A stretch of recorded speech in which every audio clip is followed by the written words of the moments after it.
following announcement has been paid for by the Celtic World Order.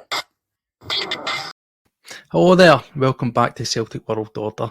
I, as always, am Steve O'Matt. It's my pleasure to welcome you back once again to the channel for another video about Celtic as we have a look back at this weekend's Cup action. Celtic 3, Hibernian 1, and the boys march on to the next round.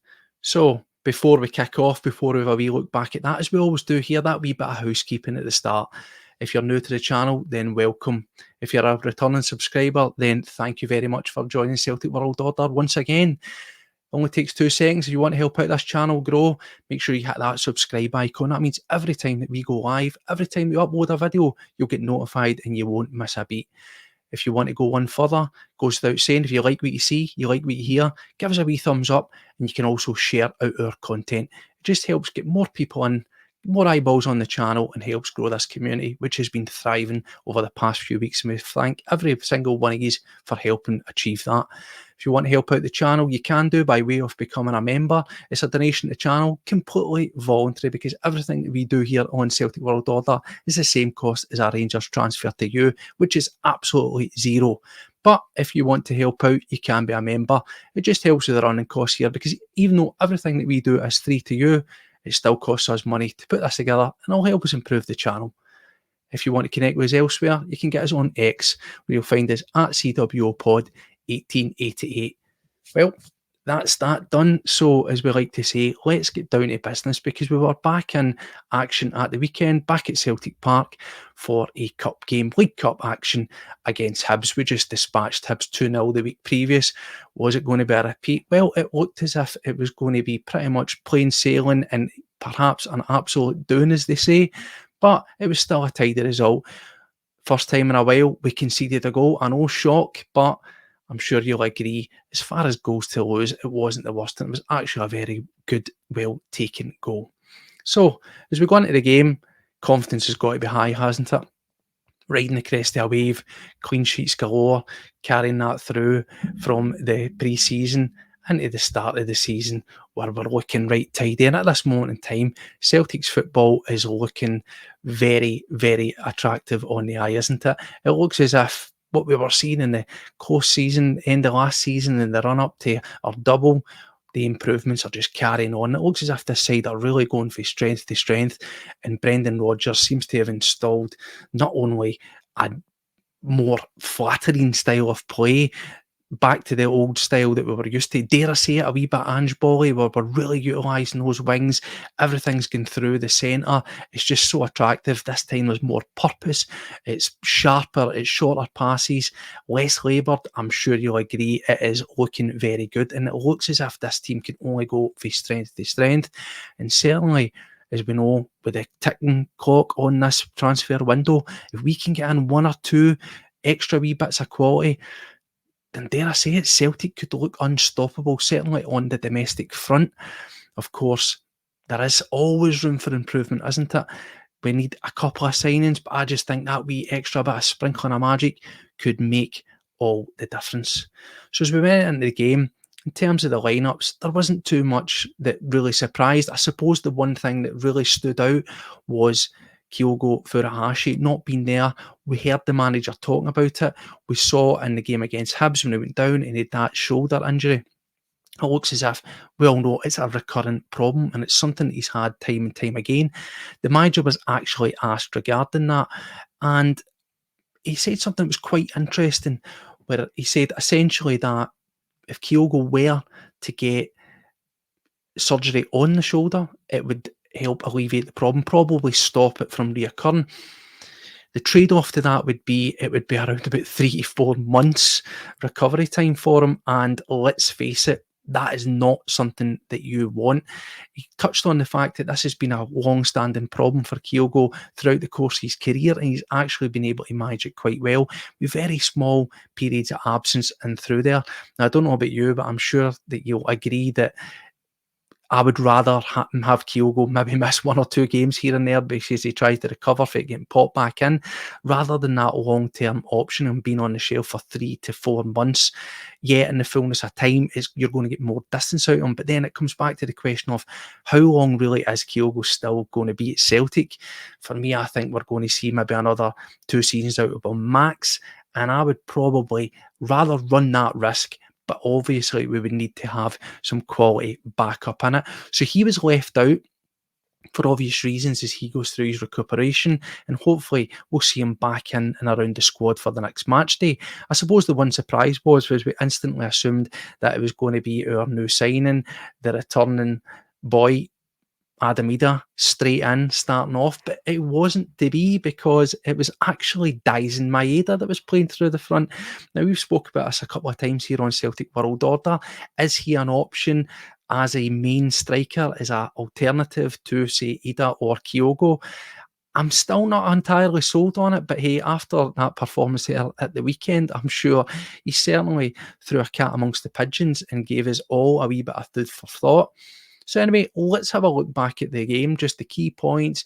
I'll give you my thoughts on what I thought were particularly highlights of the game, standout performers. Take it from there. So as much like the previous game, the 2-0 against Hibs at Easter Road, Celtic were straight out the traps, weren't we? And it was Maeda getting us off the score sheet, similarly to like he did at the exact same end when he made his debut against Hibs when he first signed. He was popping up after about 4 minutes, I think it was, and it was again a guy you'll see in the thumbnail. An absolute standout in this game for me was Nicholas Kuhn. Kuhn with a perfect pass through to Rio Hatate, squares it there, and there's Dyson Maeda. And it's a classic Dyson Maeda goal, isn't it? Because it's not exactly the cleanest connection, but it doesn't matter because they all count. Straight in, 4 minutes in, 1-0 up, and you're thinking to yourself, here we go. If you're Hibs, you've got to be absolutely cursing your luck, because it's talk about Groundhog Day. The exact same thing that happened at Easter Road happens again. Unfortunately for them, is against the backdrop of 60,000 in Parkhead, and that is not going to do you any favours. Many a side have bolted, and if I was a betting man, as soon as that goal went in, I said I think it's going to be at least 4-0. Turns out it wasn't to be. Perhaps maybe a game of 2 halves, a stronger first half, and a wee bit of a trade off and a bit of a drop off in the second half. I have reasons, or at least I think, why that may have happened, and I will get on to that.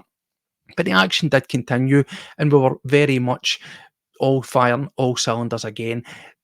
We had them on the back foot, straight in there. I was very, very impressed with the central guys.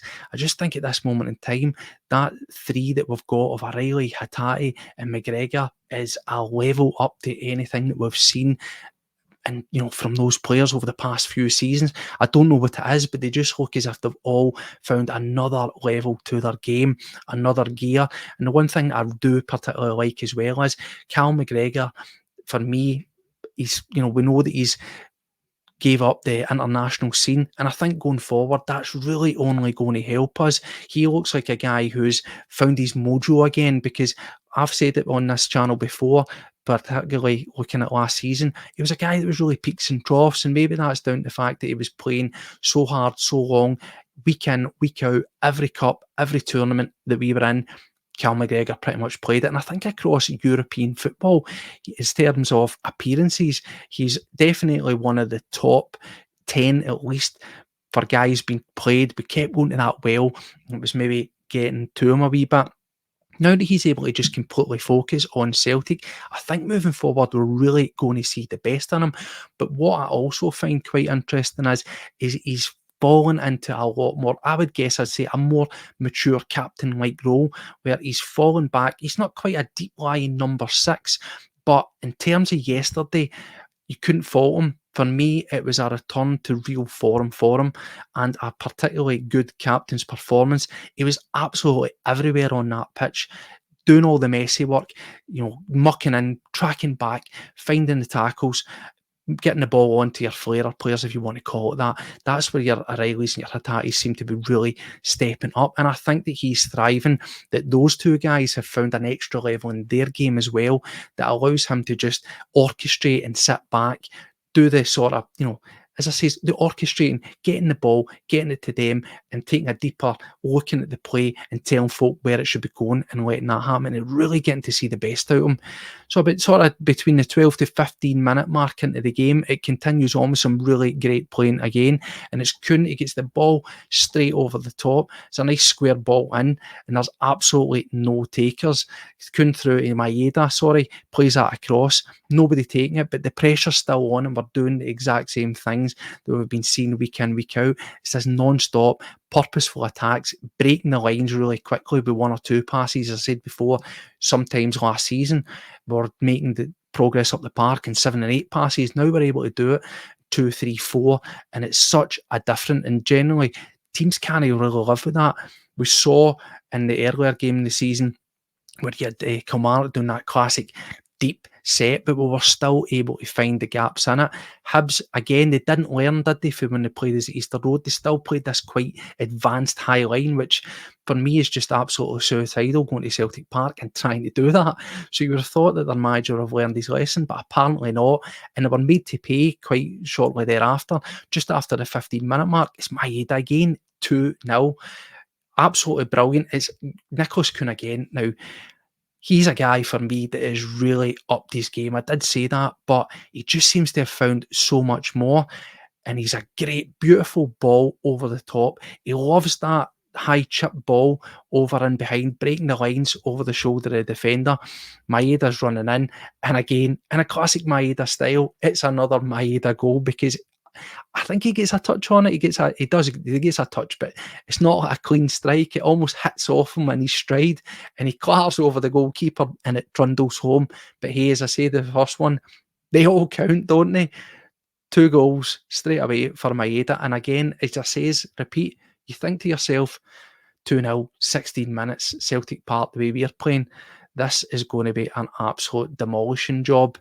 But then for there on, I didn't think the game really had too much. It sort of just went through the motions. Celtic were still probing, we were still asking questions, but Hibs, it was damage limitation at that point, wasn't it? They were sitting back a wee bit more, probably smartly, and trying to defend and making things a wee bit tougher for us. There was one point, though, where they do start to get themselves into the game, and it's a really clumsy mistake, uncharacteristically clumsy by Carter Vickers, who ends up getting booked by Carter's the boy outside, just out on the left-hand side, and they score for the resulting free kick. It's a great free kick in from Boyle. Are the defenders, should we do better there? When you actually look at it, it's Carter Vickers is caught. He's caught under it, comes over the top, and he's backtracking. You've got O'Reilly next to him. Nobody really does anything, don't really pick up the man, and he gets a brilliant header off straight over into Kasper Schmeichel's far left post. He's completely helpless, and I think we've all just got to hold our hands up and say, yep, the defending might have been a wee bit better, but as far as the execution goes, you can't argue with it. I don't even think you can say that Schmeichel was sort of short-sighted or out of position. It was just one of those ones, a looping header up and over the back post, and it goes in. And surprisingly, Hibs get a wee chance again and something a foothold on the game, but it doesn't really come to much because we pick up where we are, we don't get our heads down with it, and we continue with the attacking. Now, the first real point of contention comes just about the 40 minutes mark, and it's a VAR shout for a penalty. Now, I don't know about yourselves, let us know what you thought in the comments. Do you think there was enough in it, or do you think it was perhaps one of those ones that in the fullness of time in this season, you might say to yourself, well, if that is going to be the standard, then I'm all right with it. So it's Forrest is busting in out on the left, which he had been doing for most of that first half.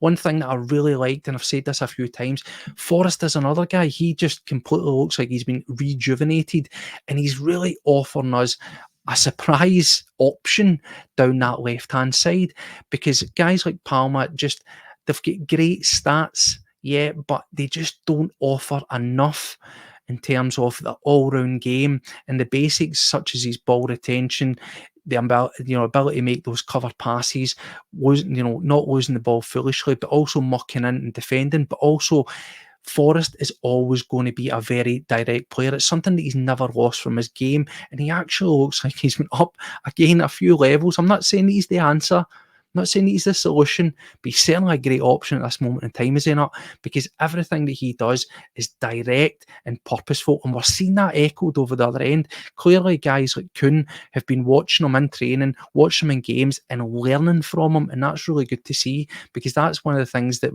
Kuhn was perhaps criticised about, and certainly you can levy that at guys even like Yang, and also, as I say, Palmer, but they're not as direct. But we seem to have that on the left and right at the moment. And obviously, of course, as we know, Maeda's through the middle today, but normally as well, he's another option out on the left.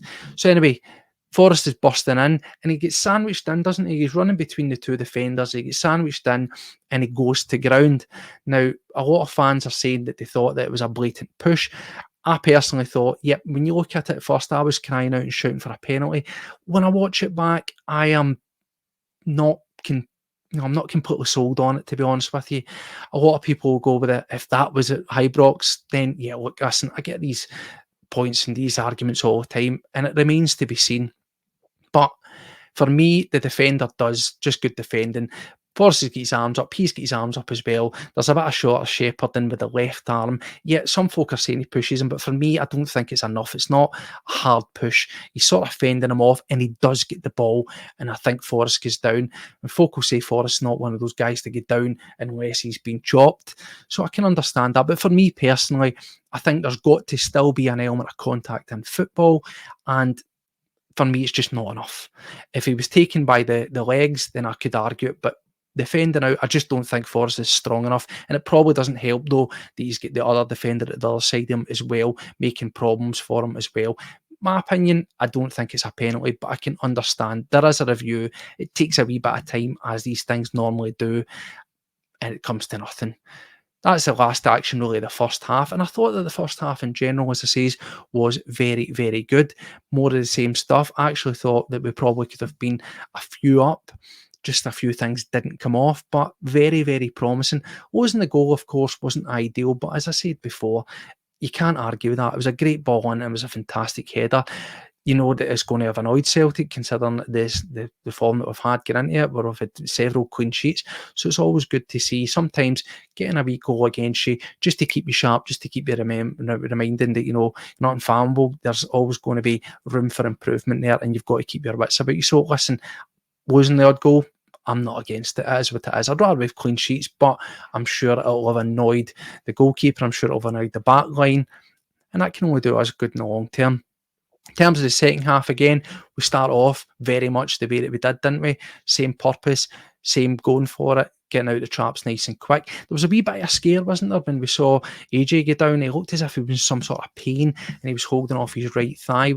For me, a wee bit of concern there, obviously, as we know, defensively, in terms of the overall package, if we will, in terms of quality. We're always sort of saying that that's something that hopefully by the end of the transfer window that we'll have improved on. We've got a solid right back option in Johnson, but you still wouldn't want to see him getting injured. So it was good to see him eventually run that off, wasn't it? But he gets through the game, we're all right. It continues on. Again, I thought the second half for me, there was real lulls in the game.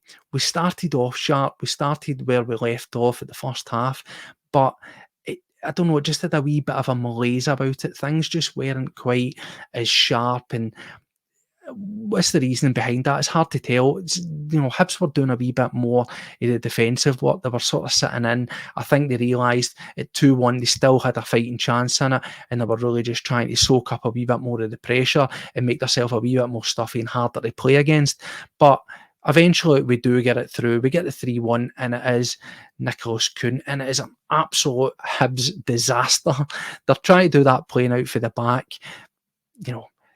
That's only going to go. So we talk about ourselves with the quality that we've got, having issues playing out for the back, but no disrespect to Hibs, they just don't have the same level of ability to play out for the back. They end up trying to fart about at the back, and it's a very poor pass back. Kuhn puts the pressure on the keeper and puts it home. Nicholas Kuhn riding the crest of a wave at the moment, isn't he? Another goal under his belt for this season. 3 goals, 3 games, 3 goals, 2 assists. that is what you're wanting, isn't it? Talk about a rebirth. Now we look back to, the other season, and I'll be honest, I hold my hands up. I didn't necessarily completely write off Nicholas Kuhn, but I thought there was massive room for improvement. And what we were getting sold in terms of, when you sit down and it's I like to excite and he tells you all this, we didn't see any of that. But as I says, we actually found out he had a injury, he had an issue with his mouth, and he lost a fair bit of weight. But he's a guy that's really, really benefited for getting a proper full pre-season under his belt with Brendan Rodgers. And I tell you what, whatever he's been getting instructed to do, wow, he's been taking it in, and he's been taking it in spades, because we are really seeing Nicholas Kuhn come to the fore and be what we have been missing for long periods of time. We spoke about the lack of quality when we lost Jota, and the lack of quality when we got rid of Abada. We weren't getting that same level of purchase out of the options that we had with the likes of Yang. And also, as I said there, we couldn't, for reasons now that we know, but we didn't have that same level of quality. I'm not saying we ever forget, but Nicholas Kuhn is going some way to at least alleviate that wee bit of pain of losing out on guys like Jota and Abada. The one thing he's starting to do, apart from upping his game in terms of his all-over intensity, as I say, his work rate, he's backtracking, he's also doing the things that we're desperate, that we love to see our wingers do at Celtic. Being direct, taking on his man. Occasionally, he's more, he cuts inside, he prefers that, but also working his way out, getting the cross balls, and also his supply at this moment in time. Some of his assists have been absolutely sublime in these 3 games. Absolutely fantastic. What a start for him in this season. And he can only go from strength to strength to strength. And look at that. 3 games, 3 goals, 2 assists. If he keeps up that trajectory, we could be looking at hopefully getting similar numbers that we were getting out of the aforementioned Jota and Abada. We could maybe getting a striker dealing us out maybe 16 plus goals this season, plus his assists. And I hope to God that continues, because that has been something that we have been sorely, sorely missing.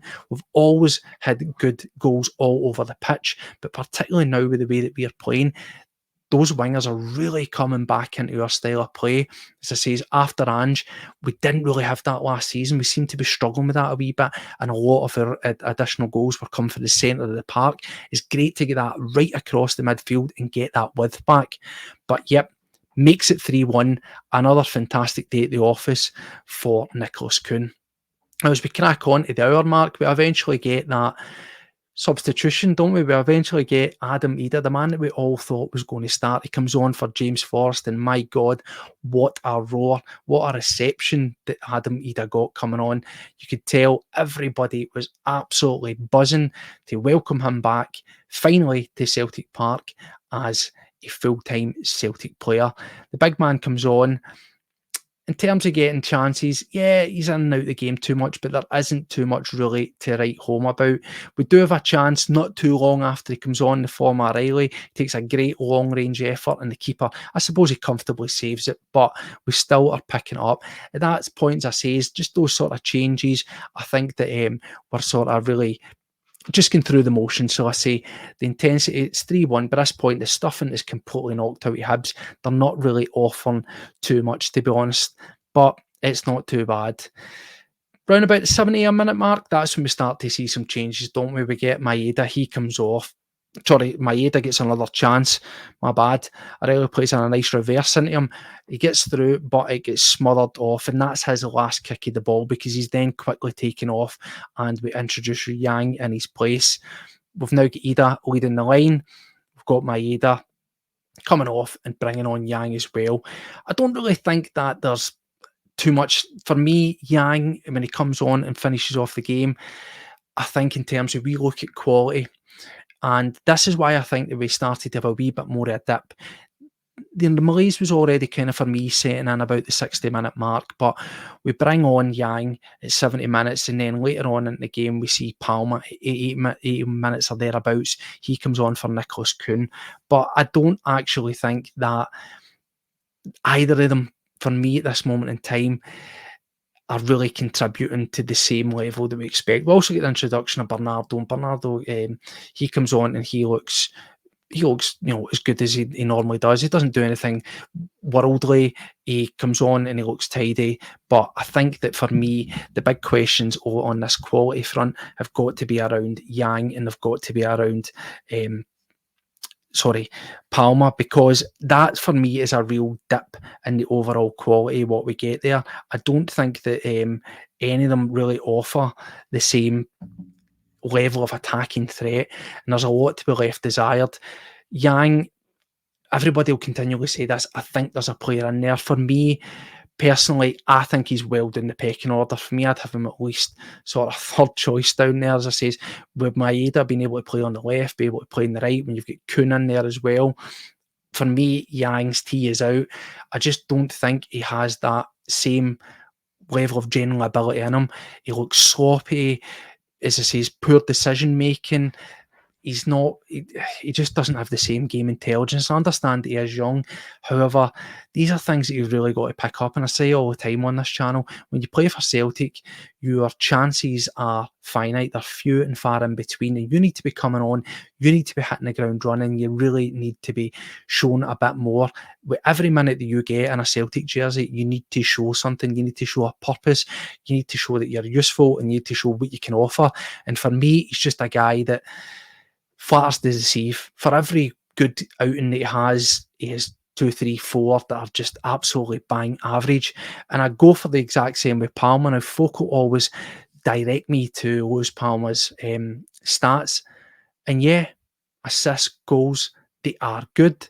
You can't take that away from him. But like I always say, like our fans will happily do with Tav, Captain Tav across the city, yeah, those stats look good, but see if you took the goal or the assist out of most of these performances, ask yourself, what did he really do, or what did he really offer? And I think this is where Lewis Palmer really needs to knuckle down, because we've seen with Brendan Rodgers as a manager throughout the course of this pre-season, there is guys who are just absolutely nowhere near it, and they have cost the same amount of money. Not that cost matters, but look at your Narotskis, look at your Lagerbielkas, even look at Boston Lau, who everybody was raving about and hoping that he'd go.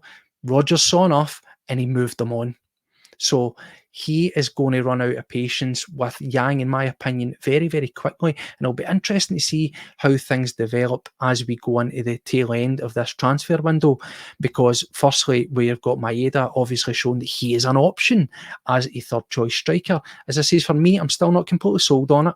I wouldn't be adverse to a loan coming in, or as we've discussed, or as he's mentioned, maybe a younger player on a full-time basis. Whether that was, as I say, a name that get chucked out, there was Ben Doak, say that was on a loan with an option to buy, or someone, again, just another young striker that's going to be brought in as a full-time to develop as a third choice, wouldn't be against that. But if he was to persist with Maeda being the third choice striker, then we would obviously need some sort of winger coverage, and that could really be something for the likes of Palmer, for the likes of Yang. If we bring in another versatile striker who can, play either side, then both of their positions could really be up for debate moving forward. I think for me, out of the two of them, Palmer offers more, but it still doesn't have the work rate. Whereas for me, Yang, just overall, there's just too much rough edges on him that he really, really needs to up his game, or he's just going to find himself, out there floating about in the ether, and probably maybe even, dare I say it, falling into the sort of Kuhn situation where he's looking to be getting loaned out. So I just want a wee bit more out of them. Yep, Palmer gets an involvement where he fizzes one past the keeper's left-hand post, but really, if you ask yourself, what did he do on top of that? Lots and lots of work to be done. So the game, as we say, just fizzles out. It's a comfortable 3-1 win in the end. I think there is that dip down in the second half. As I say, aside from Bernardo, I think it's simply down to the depth or lack thereof. Now, in terms of domestic football, most games in the league, these kind of early stages cup games, you can get away with your Kuhns, and you can get away with your, Kuhn. Kuhn was fantastic. Of course you can get away with Kuhn, but I mean, top off, you can get away with having a Palmer, or you can get away with having a Yang. These guys in the side, they're all right.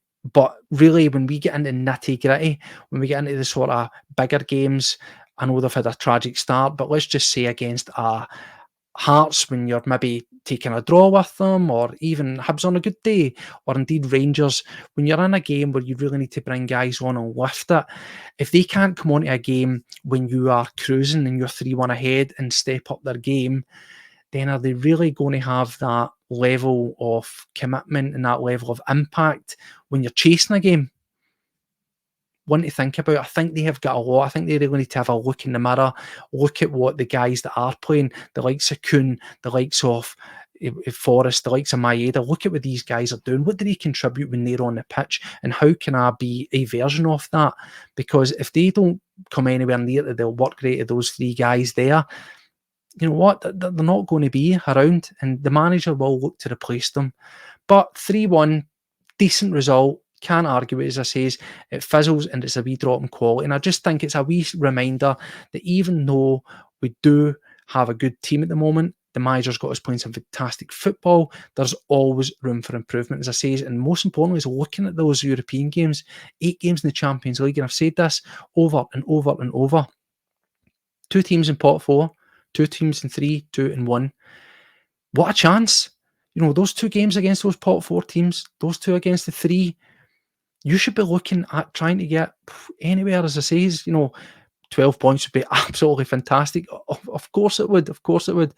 But even as much as 8 points out of those 4 games, and you need to have that quality. You need to be not necessarily completely like for like, because you'll never get exact like for like, but at least that you're not going to be seeing a notable dip in the standard. And for me, at this moment in time, as I say, from our attacking standpoint, which is really our strong point, our attacking form is what is carrying us at this moment in time through. You can't be bringing off that quality type of attacking and then taking it down a level. You want your attacking options to be of a similar standard. And for me, I just think that is what we need to be looking at moving ahead into the transfer window. We've got, about 10 days to go, thereabouts, 10, 11 days. So it's important that we get those bodies in as soon as possible. So I say standout men in that game. Yep, I've touched on before.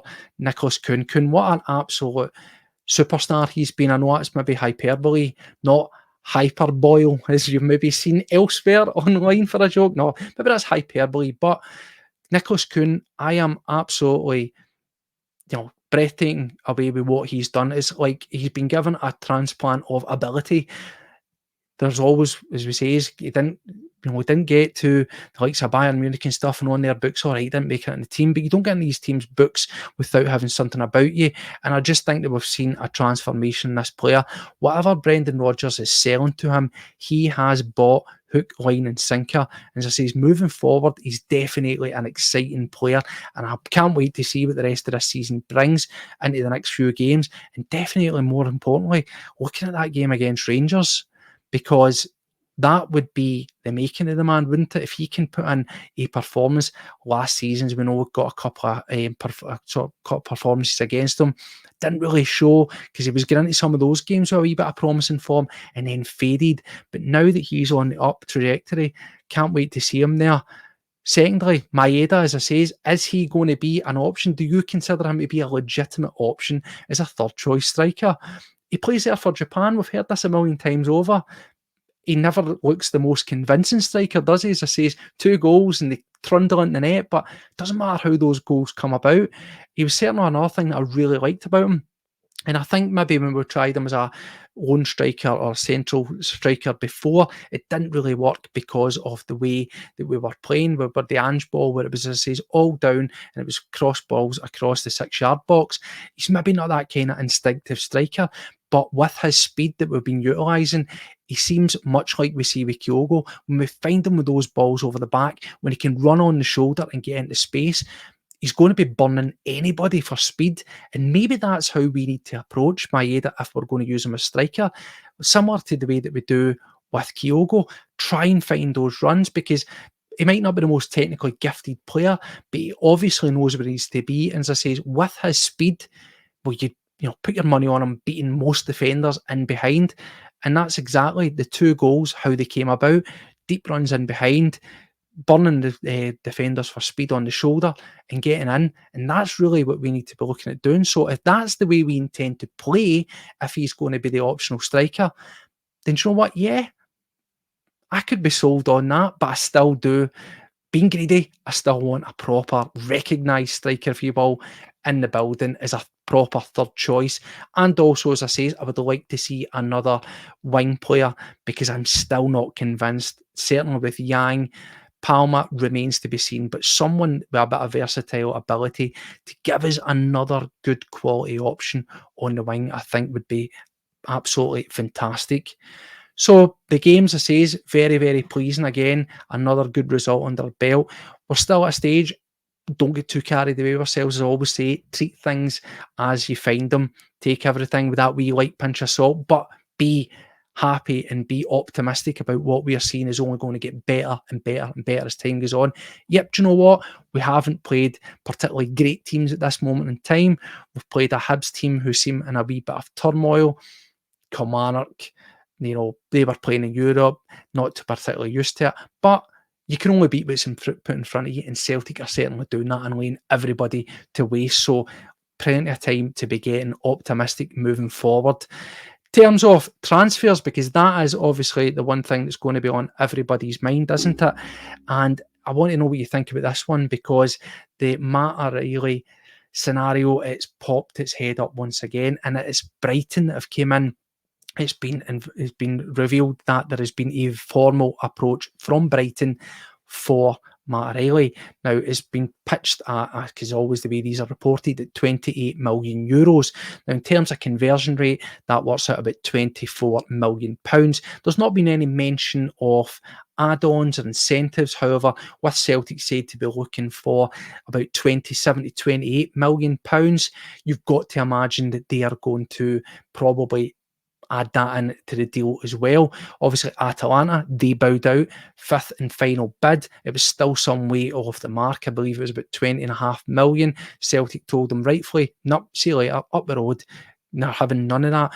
Now, with the Matt O'Reilly thing, I've said it before on the channel, people might want to scoff at Brighton, but as I've said time and time again, they are a very appealing prospect. In terms of a football inside, for me at least, I think they play a very attractive brand of football. I think as a football culture and what they're trying to do there, they're a very progressive team. And certainly with the amount of sales that they've got, they have the financial power to go out and get players that they want.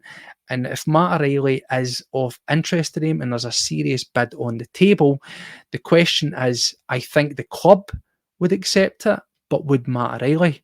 I've always said that I think that he's a guy that wouldn't leave a team just to get out, just to get to a certain. He seems very content. When you look at Matt O'Reilly, there's no sort of signs that he's itching for a move. He's given his all every single game. There's a smile on his face. He looks like he's really, really enjoying his football. And in terms of him as a man and as a personality, I don't get the sort of idea that he would throw his toys at the pram, that he would down tools, as they say, and try to force through a move. Certainly, we saw in January when there was Atletico Madrid interest. Did his head get turned? Maybe. I think he admitted to as much when he got an interview, and he said it was a wee bit difficult at first because it came out of the blue, but in the long term, he felt they dealt with it quite well. That's fair. I haven't got a problem with a guy saying that. Let's face it, if we were a footballer and out of the blue we were getting teams like Atletico Madrid trying to court you, it would, your head be up your backside for a wee bit, wouldn't it?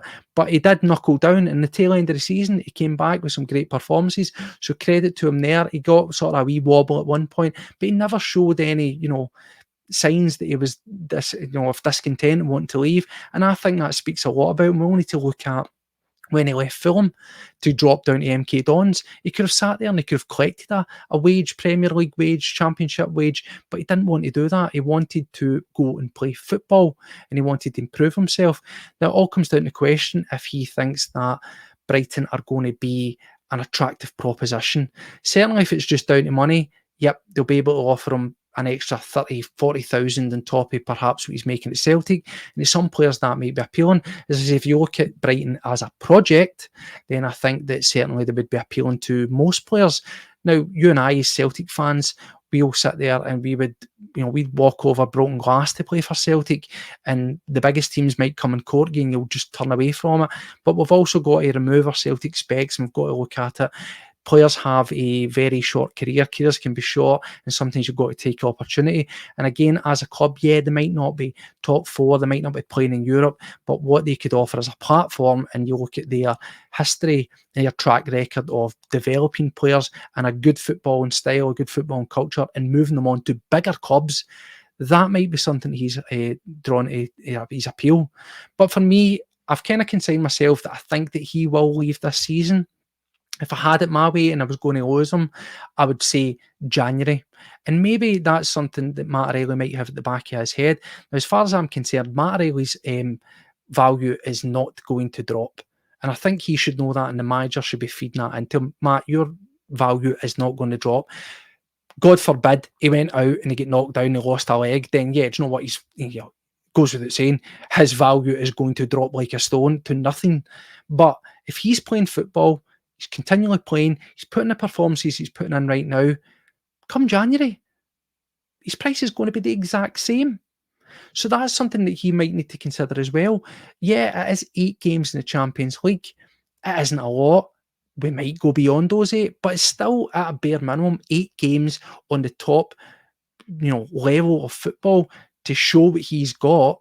And then come January, when teams, as we know, are usually scrambling about looking for an extra wee bit of class and quality, if he's had a good season up to January, then it might get him a better move than Brighton, and that's something that he needs to be thinking about as well. So I'll be interested to see how this one pans out.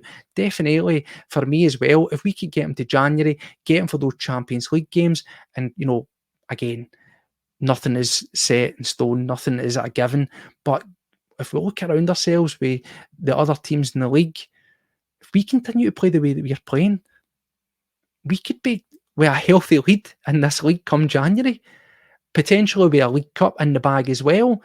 And you'd happily go, do you know what, we're ahead, see you later, mate. Thank you, you've got us to this point. So if completely selfish, I'd like to keep him till at least January. But if we are going to lose him, as I say, I would rather it was sooner rather than later. And hopefully being the optimum word here, that the club are doing some due diligence. We've had the links to the boy from Lausanne, we've had the links to the likes of Arne Engels.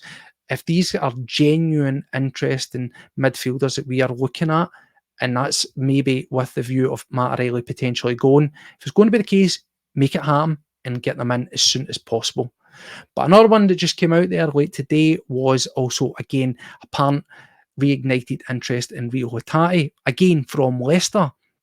Now, what's interesting is this was for a London-based journalist, Chris Wheatley. Now, Chris Wheatley, it's a name that I don't know if you put any sort of level of weight on it. If you check him out, London-based journalist, he's got 312,000 followers on his social media account. Usually with those kind of numbers, you don't get that by talking shite. So there might be something in it.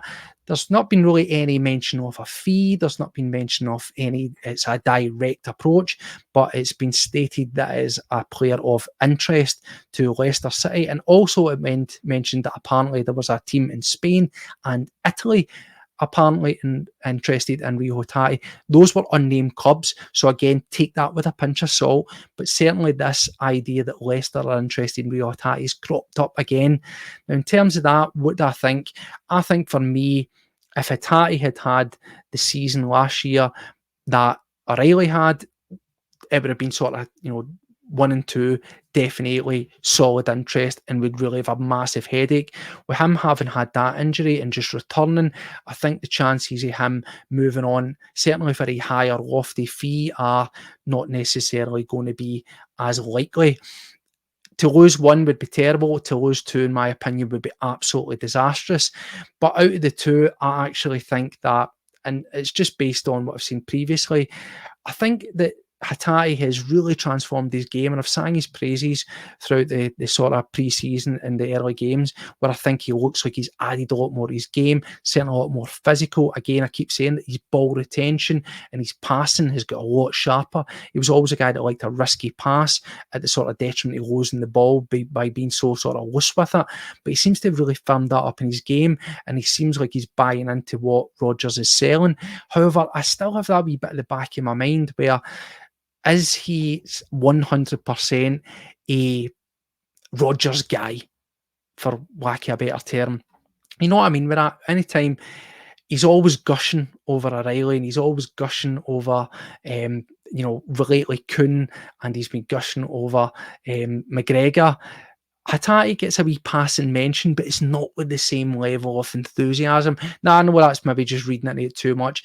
I think that he is very much in Rodgers' plans, and as I say, he's looking at these European games. For me, if we can keep that nucleus together, Hatate, O'Reilly and McGregor, then I really genuinely think that by adding some decent defensive reinforcements and maybe 1-2 with a striker and winger attacking options, we should be looking to go into the Champions League with a wee bit of optimism, as I say, that we could at least get, as I say, 6, 7, 8 points perhaps in that sort of group, because that new setup, 8 games, there's everything to play for. I look at the Celtic team right now and I'm excited for what's happening, but I'm not foolish. I still look at it and think we are just, a couple of additional bodies off here. And it makes me think we're at this brilliant stage where we have massive amounts of money in the bank. And I would really, really love to see for us to do something we have never done and really build from a position of strength. I've said it over and over on the podcast. Celtic need to do the least Celtic thing, invest at the front end with a view of clawing back some of that money through the money that would be generated by a win or a draw in the Champions League. About £2 million for a win, about 900k for a draw. Go and spend the money with a view we will get that back by getting points in the Champions League. We will get that money back and try and hold on to these guys. I say, see, even if it's just to January, try and hold that team together and build and add quality to it. And if we look back over the years, we've continually done this and done this and done this. We've been at a great position and we've never really built. Look at when we got to Seville. Fantastic team. And again, it just needed 1 or 2 wee dips and dabs of quality. But we just kept the same team. We stayed still. We still had a good time. We still won a lot and we still had a good side, but it kind of dropped off. Secondary again, Gordon Strachan, that was part of the real stripping back. That was the sort of, the downgrade, if you will, from the Martin O'Neill era, where there was less money getting spent, but he was still doing more. Last 16, twice. Again, he could have been doing with another 1 or 2 real quality players to try and repeat that feat again, maybe even get into the last 8. Didn't happen. Then again, Brendan Rodgers, all the success that he brought, an invincible season. Give me the quality. And we started going out and getting guys like Marian Shved and the likes. We do this time and time and time again, and it's so, so frustrating. Even with Ange Postecoglou, he was building something great, but we were tight.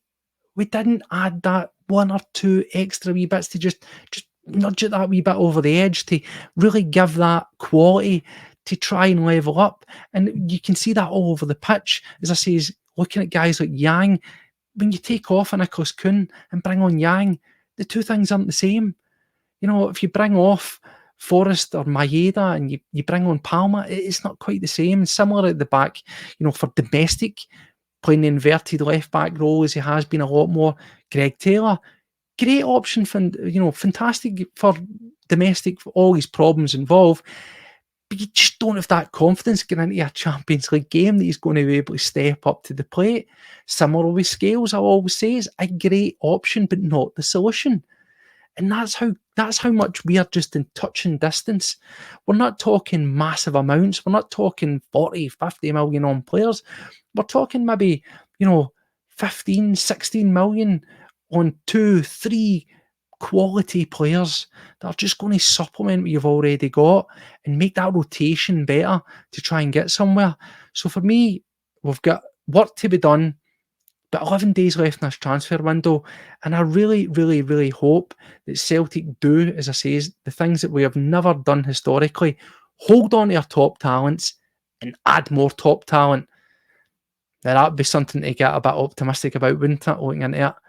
Particularly as well, run the crest of the wave that we are right now. If we continue this form on, you know what, as I say, make that domestic just a wee bit easier, wouldn't it? Think how good it would be bringing off, Ida and having someone of equal quality. I know it's maybe a bridge too far. We've just bought a guy for 8.5 million, but just think of how nice that would be if we had that level of rotation. So anyway, that's my thoughts on the game. That's my thoughts on the transfer situation. Thank you again, as I say, for joining me where you're watching this as it comes up or further down the line. We really, really appreciate you returning and making Celtic World Order part of your weekly and daily Celtic podcast.